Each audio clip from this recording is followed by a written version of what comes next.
Hey, bienvenido de nuevo. Continuamos con nuestra serie Los Grandes de la Psicología. En el video de hoy te cuento sobre Karen Horney, una gran psicoanalista.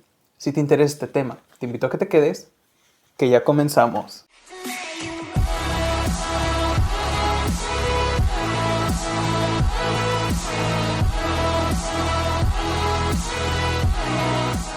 Karen Horney fue una psicoanalista de ascendencia noruega nacida en 1885.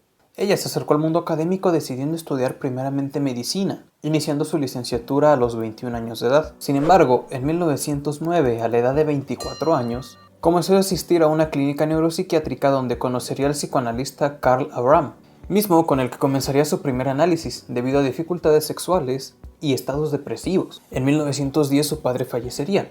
Esta situación la llevó a dejar su análisis de lado, y un año después su madre también fallecería, mismo año en que también terminaría su carrera en Berlín. Su formación no se detuvo, y prácticamente comenzó sus estudios psiquiátricos al culminar la universidad, a la par que acudía a encuentros científicos en la Asociación Psicoanalítica de su localidad. En el año de 1915, durante la Guerra Mundial, fue nombrada secretaria de la Asociación Psicoanalítica de Berlín, y tras cierta desacreditación decide viajar a Estados Unidos, en el año de 1932, adquiriendo su nacionalidad tan solo un año después. Y en Estados Unidos es donde lograría asentar un gran prestigio como psicoanalista. Terminaría por fallecer un 4 de diciembre de 1952, debido a un cáncer de pulmón. Dado un poco de su biografía, hablemos ahora sobre sus aportes teóricos. Karen Horney fue una de las pioneras del desarrollo del modelo culturalista en el psicoanálisis, mismo que conlleva una ruptura importante con la teoría freudiana, ya que rechazan la característica central de la teoría pulsional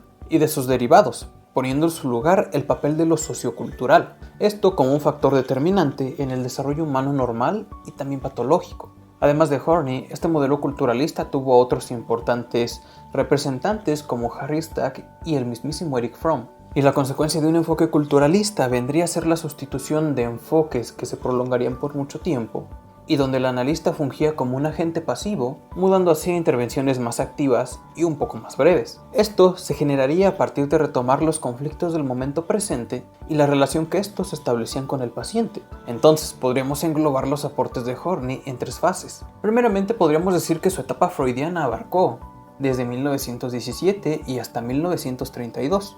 Esta se propició en Europa, y aquí no se vislumbraba un desacuerdo importante con el modelo freudiano, aunque sí ya algunas disconformidades con el mismo. Luego, entre 1932 y 1941, sí tendríamos un desapego marcado respecto a la teoría freudiana. Esta etapa se da justamente en los Estados Unidos, generándose aquí el mencionado alejamiento de la teoría pulsional y del complejo de Edipo, privilegiando en su lugar el de la interacción del niño con la madre y las influencias socioculturales. Y es aquí donde se fundaría su propio Instituto Norteamericano de Psicoanálisis. La tercera fase correspondería por supuesto al desarrollo de su doctrina, la cual comienza en 1942 y se prolongó hasta el final de su vida. Entonces entenderíamos que su teoría se colocó muy alejada de la concepción psicoanalítica clásica, adquiriendo influencias de nociones holísticas, enfoques sistémicos y algunas nociones antropológicas. Algunos de sus más importantes aportes fueron en torno a la psicología de la mujer. Horney defendía que la personalidad de la mujer se da a partir de una identificación con la madre y no a partir de la envidia del pene originada por el complejo de castración. Con el tiempo también se opondría a algunas de las ideas centrales de la metapsicología de Freud, entre las cuales sobresalió el rechazo a la pulsión de muerte como fundamento de la agresividad en el humano. También cuestionaría el principio de placer de Freud y el determinismo que él mismo tenía.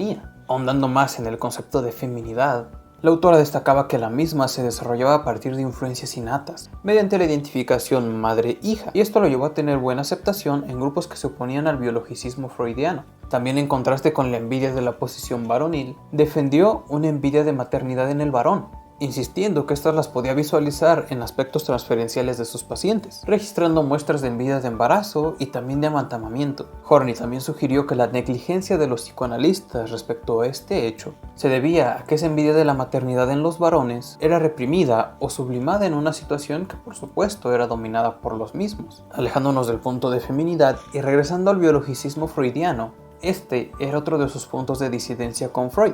Con ello, esta autora tendría un interés marcado por aspectos de influencia sociocultural en el proceso de desarrollo humano, y estos aportes con una carga sociológica y antropológica generaría un neopsicoanálisis, que vino de la mano de esta autora con otros como los mencionados al inicio, Harry Stack y Erich Fromm. Así, surgiría un psicoanálisis con primacía en lo psicosocial, y no en un enfoque clásico, mecánico y evolucionista. Las tesis de Horney se tradujeron en una forma de abordaje terapéutico muy particular. Este fue dejando de lado la reconstrucción histórica y las interpretaciones centradas en los deseos inconscientes del paciente. En contraste, su abordaje se centraba en los fenómenos transferenciales, del aquí y del ahora, y las interpretaciones se centrarían en aquellas defensas que se construían frente a las presiones situacionales o aquellas procedentes del entorno. Uno de sus aportes cumbres se dio en la publicación de La personalidad neurótica de nuestros tiempos. Este libro fue sumamente popular y aquí Horney planteó que el sufrimiento psíquico humano era fruto de los conflictos entre el individuo y la sociedad, mismos que los padres podrían atenuar e inclusive evitar si trataban adecuadamente a sus hijos. Aquí se evidencia una vez más el paso a segundo plano de los determinantes pulsionales, y la socialización dada gracias a la familia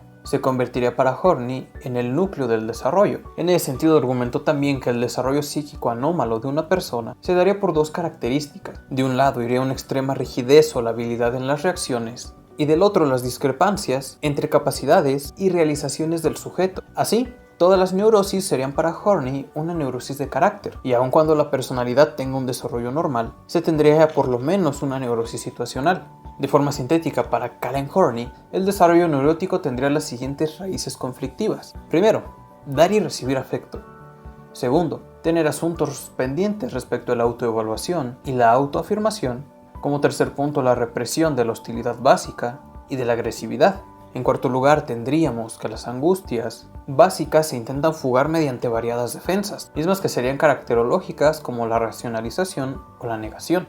Y en quinto punto, destacaría que el objetivo terapéutico de estos casos debería de ser elevar el autoestima y el autocontrol del sujeto. En resumidas cuentas, para Karen Horney, los trastornos neuróticos no son el resultado de conflictos intrapsíquicos pulsionales, sino el resultado de distorsiones afectivas sufridas en la infancia, sobre todo aquellas relacionadas a carencias amorosas y el sentimiento de soledad y de abandono. Esta autora también elaboraría una particular teoría del narcisismo, argumentando que este dependería del grado de reconocimiento por parte de otros al sí mismo real, o verdadero del sujeto. Si existiera una ausencia de este reconocimiento, se generaría un sí mismo alienado, compuesto por un self despreciado y otro ideal. Esta dualidad pondría en marcha una estructura personal que busca desesperadamente el propio reconocimiento, y esto a su vez favorecería la consideración de un falso self.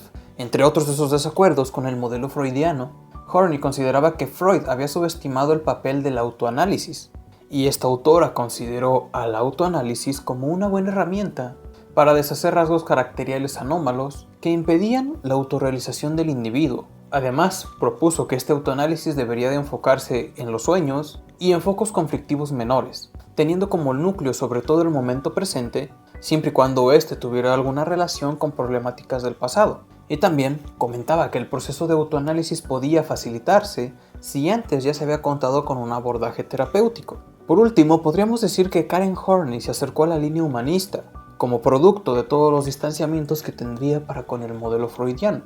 Y esto lo podemos evidenciar en las últimas obras que pudo publicar. Sobre todo, esta cumbre se daría en el énfasis que dará en sus últimas obras al concepto de autorrealización, viendo a esta como la principal clave terapéutica. Y esto a su vez daría una prioridad al individualismo y a la autosuficiencia, enmarcándose así en lo que hoy llamamos como psicoanálisis humanístico. Y bien, hasta aquí el video de hoy. Espero que te haya sido de interés y sobre todo de utilidad.